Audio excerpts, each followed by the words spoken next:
Miss Reiki reclined on her day bed, a peculiar elongated couch placed before a large window. She belonged to the Zamra, a four-eyed draconic species known throughout the stars for their beauty, elegance, and strength. However, Miss Reiki had a unique trait: she could influence the minds of other species, though cats, oddly, were immune. Her human partner, Caden, had brought her on a beach getaway to escape the chilling atmosphere of orbiting space stations. The beach, with its warm, salty air, was enticing, but there was one issue: she loathed seagulls. These persistent birds were immune to her mental abilities and seemed to take offense at her attempts to deter them from stealing her French fries. To avoid these relentless foes, which she now considered rivals on par with cats, Miss Reiki decided to sunbathe instead. Caden, seated nearby on a conventional couch and engrossed in his data tablet, occasionally glanced her way with a smile. She was lounging in a bikini, a human fashion item she wasn't entirely comfortable with. While she had opted for a modest one-piece for ocean outings, the bikini left her feeling exposed. The garment's tendency to ride up made it even more bothersome. Caden, however, seemed thoroughly amused by her choice, especially since it bore a dinosaur print with the word dynamite emblazoned on the back, a word partly obscured by her physique. When Caden glanced at her again, his gaze lingering on her muscular, scaled form, she raised an eye and teased, "I'm not some iguana in a tank," stretching and flexing her robust back muscles. She let out a satisfied sigh. "I know," Caden replied with a chuckle, "but you'd make a fantastic exhibit." Miss Reiki playfully tossed a piece of pineapple at him, laughing as she reached for another Mai Tai cocktail, her seventh, given her growing fondness for the drink. While her size made finding clothing challenging, it was an advantage when it came to handling human alcohol. "Have you been researching anything interesting at the beach?" Caden asked, returning his focus to his tablet. "You seemed pretty engrossed in your data yesterday." Yawning, she revealed her sharp fangs to the sun before sitting up. "Just brushing up on some peculiar human traits. My class is ending its cycle soon, and the students are full of questions." "They're probably excited about visiting Earth," Caden replied, squinting at his schematics. Miss Reiki rose, readjusting her bikini bottoms with a sigh. "Did you know humans are the fastest runners in the Confederation?" she said, making her way to the kitchen. Caden blinked. "Us? What about the y'all?" "They're sprinters," Miss Reiki explained, rummaging in the fridge for her favorite snack, string cheese. "They can't maintain their speed. Zamra are strong, but we're too dense and heavy for long-distance running. Humans, though, have endurance." Caden peeked into the kitchen, admiring her movements as she bent to search. She continued, listing various species and their running capabilities, or lack thereof, all while grabbing cheese sticks and tea. Her tone was casual, but Caden couldn't help but appreciate her detailed knowledge and impressive form. "Well, I'm sure some species would find a reason to run if necessary," Caden remarked, shifting his focus back to his tablet to appear less conspicuous. "Nope, some just can't," Miss Reiki replied with certainty, tearing into her snacks. "Reports show they just don't have the ability." Caden snorted, his attention still divided between his work and the striking Zamra sharing his company. As Caden smiled at the bikini-clad Zamra, Miss Reiki rolled her eyes. This was yet another strange human behavior that baffled her: the concept of crushing. Millions of humans used weighted blankets for stress relief, but Caden seemed to prefer being used as a chair, an idea she found oddly common among humans. A Zamra researcher she corresponded with in a human state called Maine also found it peculiar. His human partner constantly wanted him to lay on the couch with her, and she always ended up underneath him while they watched movies, eventually falling asleep for him to carry her to bed.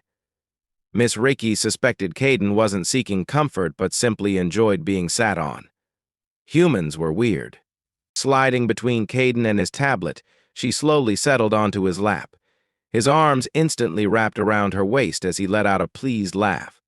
Shaking her head, she peeled open her cheese stick. "This is easily one of the weirdest things you've asked me to do," she muttered, popping a piece of mozzarella into her mouth. Kaden grinned, leaning around to kiss her ribs. I can be weirder. Please don't, she chuckled, flexing her bicep to pin his head gently to her side. Or I might have to turn you into jelly. He laughed, half spluttering, trapped between her muscular ribcage and something softer. You turn me into jelly every time I look at you, he teased, making her flush slightly before rolling her eyes. Meanwhile, Fryn woke abruptly, as if jolted by an electric prod. Her mind had wandered back to old battlefronts, particularly the image of a Rowan torn apart by Mandarin hover armor. For reasons she couldn't quite grasp, the memory clung to her thoughts like melted cheese. Speaking of cheese, her stomach growled. Swinging her padded feet to the floor, she grunted and made her way to the fridge. Fryn was a Waipao, a semi-bestial race from Dagmar Prime. Her kind were furred with snouts and paws, but she was a rogue Yoro, marked by her glowing yellow fur and striking pink eyes that sparkled like rose garnets in the sunlight. As she opened the fridge, her data slate chirped from the counter. Picking it up, she saw two messages, one from her sister Rira, the other from Rayburn. Deciding to check Rira's first, she laughed at a message filled with yal emojis. Rira seemed to be struggling with dark roast coffee, judging by the puking emojis and toilet icons. Fryn opened Rayburn's message next, taking a sip from her drink only to nearly choke at the image it contained. Rayburn, though a light infantry trainer, was a master of psychological mischief. The image sent Fryn into a coughing fit, tears forming in her eyes as she read the accompanying text, "Can't wait for movie night." Her tail wagged behind her despite herself. Where did she even take that? Fryn muttered. The image clearly featured grass. Rayburn must have taken it outdoors. Staring at the picture for a moment longer than she intended, Fryn cleared her throat and set the data slate down, pulling out a frozen pizza. Humans had an ever-present predatory instinct, even in times of peace. Their warrior caste often channeled that energy into playful but intense pursuits, simply for the thrill. Rayburn was one of those hunters, capable of making Fryn's heart pound in her chest with just a teasing message. By the time her breakfast pizza was ready, another chirp from her slate pulled her attention. It was a message from Drill Sergeant Maxburn. Gas run 1,000 bananas bruised. Yao slagged. Fryn groaned, sliding her pizza onto the stove. Gas runs were a torturous training exercise she still dreaded, even as a seasoned rogue. Humans loved to run, seemingly tireless, with some able to jog for hours or chase down competitors from other planets. She had seen it with her own eyes, fit humans covering miles with ease, their endurance unmatched. This relentless ability had even begun to unsettle the Mandarin, with their towering 6-foot frames, dark-toned skin, and piercing red eyes a sight, both commanding and unnerving. The Blood were a formidable species, their tufted, furred tails and muscular builds allowing them to hold their own against humans in prolonged hand-to-hand combat. Yet for all their strength, they could not outrun humans. Light infantry humans were natural-born hunters, and the Mandarin became their prey, much like deer fleeing in a forest. Human tactics, focused and relentless, punished the Mandarin severely. Their vehicles, landers, skiffs, corsairs were always the first targets, ensuring no means of escape. The Mandarin viewed themselves as apex predators, ruling over others as the top of the food chain. This attitude seemed to provoke humans, who responded with ruthless precision. Entire Mandarin combat groups were isolated, hunted down, and dissected in brutal displays of strategy.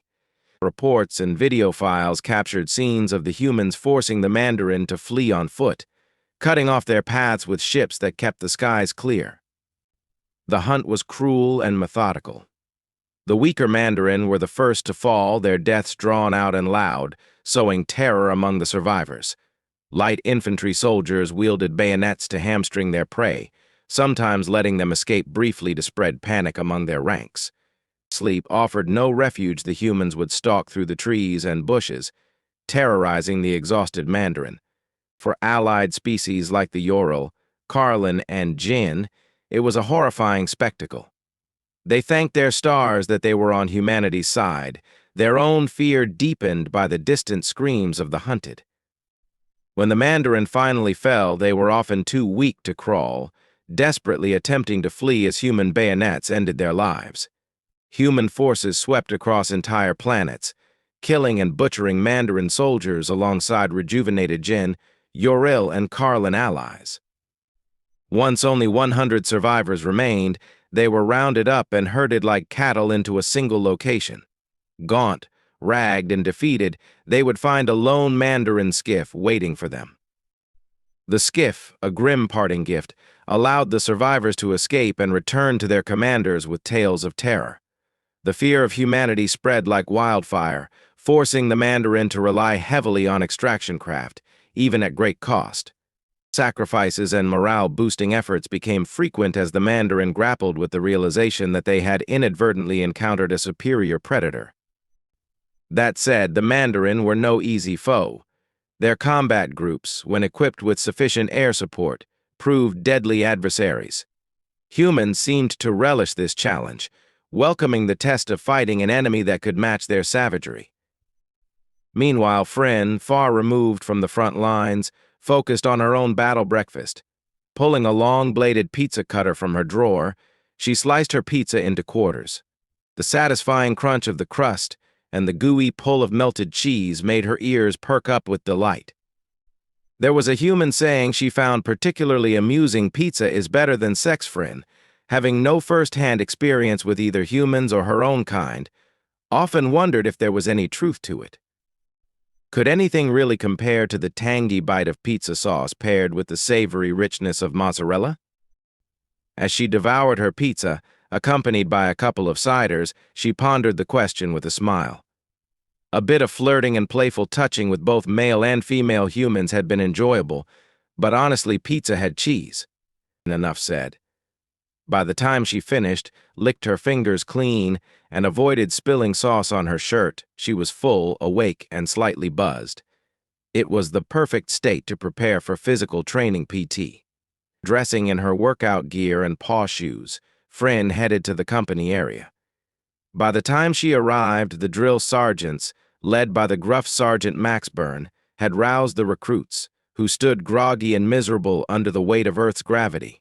Whistling to herself, Frin approached the group as she called to the Yal in formation, her voice carrying over the still morning air. The black-furred Yoril among them let out a sigh, rubbing her tired eyes with pawed hands, as the rest of the Yal lowered their heads respectfully in acknowledgement of Frin's presence. Frin chuckled softly but moved to stand where the instructors were stationed. Drill Sergeant Maxburn addressed the recruits, announcing they were going on a gas run, a long-distance endurance test designed to measure how far recruits could push themselves. These runs weren't about finishing but about finding one's limits. Frin had always despised them during her training and wasn't thrilled about running them now, but it was her duty to inspire the Yipal to persevere. Remember, my little bastards, it's not about quitting early. Push yourselves as far as you can. We've got medics on standby, so the chances of death are low, Maxburn said. A Yoril named Arowan hesitantly raised her hand. Drill Sergeant, when you say low, does that mean there's still a chance we might actually die? Frin giggled, a sound that made the Yoril visibly uneasy. Her laugh always unnerved them, especially on the weapon ranges. I wouldn't worry about it. Either way, the skinwalkers will get their fill. Let's move, Maxburn barked. At the command to step off, Frin jogged alongside Drill Sergeant Hida and the recruits as they headed down a dirt road designated for the run. Adjusting her shorts and tying her shirt at the back for comfort, she adopted a sporty, tomboyish look, a style Rayburn had once taught her to minimize chafing. By the 5th mile, murmurs started among the recruits. Wow, a female Yoril breathed, catching sight of Frin. A male Yoril gulped, his face flushed. Why don't others look like her? I mean, similar, but not that. Human magic, another whispered. A sharp look from Frin silenced them. While humans had jokingly called her tear-blessed, Frin attributed her slightly larger build to her rigorous workout routines and the extra calories fueling them. All right, Maxburn called. If you think you're fast, move up front. If not, stick with Drill Sergeant Hara for a slower pace. Yipow, stay with Corporal Friend. Move it. At the whistle's sharp blast, everyone began running. Friend maintained a steady jog, weaving through recruits struggling to keep up after the first mile. Many Rowan recruits were already sweating heavily and gasping for air under Earth's gravity and the sweltering Missouri heat. Max Burn's going to chew you up if you don't pick it up, Friend clapped her pawed hands encouragingly. Come on, keep moving. The Rowan shuffled forward in what could barely be called a jog. By the second mile, many recruits were clutching their sides or panting with pinned ears. Friend, still dry and composed, glanced at her wrist-mounted mini slate and called out, 2 miles down. To graduate, you need to hit 3 miles in under 25 minutes. This proves you've got the lungs and legs to survive the battlefield. A red male Ural groaned between heavy breaths. 3 miles? Isn't 2 enough? A white-furred female Ural blinked sweat from her eyes. That's like 6 kilometers, right? While Ural could sweat, their fur made it inefficient. Most cooled themselves by panting and sweating through specific areas, but it wasn't as effective as human thermoregulation. Some even shaved their fur for relief, though it was a last resort. It's just 1 more mile. You can make it, Friend urged, now jogging backward in front of them. And if you think this is tough, wait until you're running in armor. Armor, the recruits groaned in unison. Friend laughed before increasing her speed. Come on, little doggies. Keep up with the big bad kawaii werewolf, she teased. The recruits reluctantly quickened their pace. Oh, I hate her, the white Ural cried in frustration. She's enjoying this, isn't she, a blue male panted. Did you forget? She trained with humans, another chimed in, struggling to keep up. Friend smirked, maintaining her lead. As the Ural pushed on, more Rowan recruits came into view, shuffling along the path, clearly feeling the strain of the punishing run. The Rowan recruits, their yellow-skinned forms drenched in sweat, were either doubled over, gasping for air, or sprawled out on the ground, chests heaving as they fought to recover. Friend continued ahead, eventually spotting Drill Sergeant Hida, who stood calmly, directing medics to assist the most exhausted Rowan. Hida turned to Friend with a sly grin. Come on, make them fall out already. I'm trying, Friend called back, laughing as she jogged in place. Hida paused in thought before addressing the Ural recruits now catching up. Listen up. If any of you manages to grab Corporal Friend's tail, I'll order pizza for chow tonight.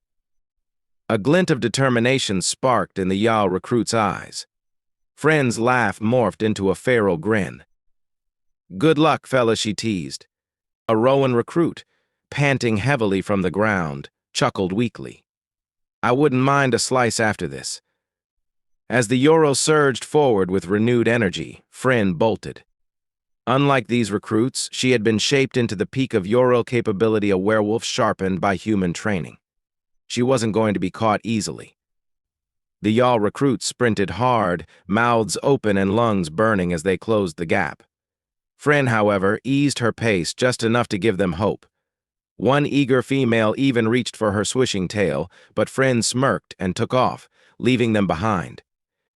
One by one, the recruits began to drop, legs giving out as they collapsed into the dirt. Friend slowed, humming to herself as she jogged back to check on them.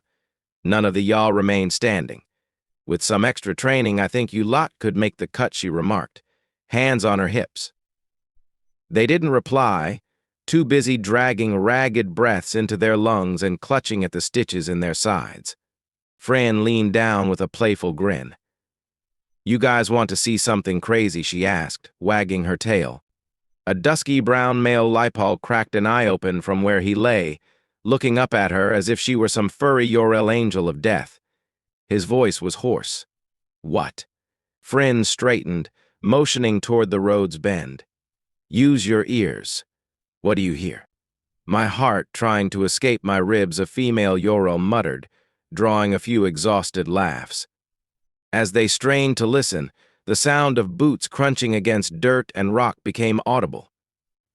You think humans are scary because of their weapons or armor, Friend began, stepping aside and gesturing dramatically, but there's one thing about them that's truly terrifying: their endurance. Drill Sergeant Maxburn appeared around the bend at a steady run, his powerful frame looming large. "Let's go, Worms," he bellowed. "Do you want ice cream or not? I swear to God I will have my rocky road." A female human sprinted around the bend after him, her expression feral, arms pumping furiously. "Get back here, you marshmallow-loving bastard," she roared. Maxburn laughed and increased his pace. "Oh crap, the fun runner," he cackled, pouring on the speed. More humans followed, all in pursuit, shouting the names of various ice cream flavors as they charged after the sergeant. The Yorel recruits watched in stunned silence as the humans barreled past, seemingly tireless. "How many miles have they run?" Friend called to one of the more relaxed runners. "5 so far," a male human replied cheerfully before jogging off. A female Yal gasped, wide-eyed. 5 miles out? That means 10 total. They'll stop for a breather at 6 miles, Friend explained. Drill Sergeant Maxburn likes to push them hard going out, then bring them back slow unless there's an ice cream wager involved. The Yal recruits exchanged bewildered glances, watching the humans vanish around the next bend. "They just run like that?" an orange-furred female asked. "They do," Friend confirmed. "They just sweat it out, peel off their soaked clothes, and drink a ton of water. Humans are built for running: strong muscles, endless endurance, and springy tendons. Ever watch a Zamra try to run?" The recruits chuckled weakly, shaking their heads. Friend crossed her arms. "Even I can't keep up with them forever. But you'll have to train hard and build your endurance. Earth is tough, but if you survive it, you'll come out stronger." Clapping her hands, Friend added, "All right, up you come. We're jogging back to the start, last man style." The recruits groaned as they learned to hate this exercise just as much as running. By the time they reached the resting humans, the Yal recruits were nearly collapsing again. "Got a workout in, I see," Maxburn remarked, noting the sweat pouring from the recruits' eyes and noses. Friend shrugged. Had to happen eventually. No Rowan recruits had died, and after medical attention they were well enough to march back to the barracks. That evening, a small celebration unfolded when Private Moy earned her bowl of Rocky Road ice cream for catching Maxburn mid-run. The drill sergeant was so impressed, he personally bought the ice cream and made the human privates carry Moy around while chanting, "Ice Cream Queen of the Spirits." The Yal, unfortunately, didn't get their pizza party. Their prize was simply surviving the day, a victory they savored as best they could. Later, after some classroom lessons on small unit tactics, Friend returned to her room. Though the mess hall had provided adequate food, it couldn't compare to what she truly craved. With an hour to spare before her gym session with Rayburn, she was already planning her workout routine as she unlocked her door. To her surprise, Rayburn was lying on her bed, casually reading the news on her data slate. Friend froze. Rayburn? What are you doing here? I thought we were meeting after I finished at the gym," she stammered, suddenly self-conscious about her sweat-drenched state. Rayburn, her wind-tossed dark hair framing her face, looked up with a lazy grin. "I saw you out running today," she purred, setting the data slate aside. Interesting choice of outfit. Friend's tail tucked nervously between her legs, though it still wagged slightly. I was just training the Yal." Rayburn tossed a fresh workout shirt and shorts at her. "Good. Let's see it again."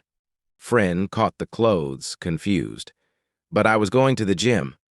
"You'll work out here," Rayburn interrupted, stepping off the bed with silent grace. She walked toward Friend, closing the door with a nudge of her foot. Her arms wrapped around Friend's neck as she whispered, "Now put on the shorts, werewolf."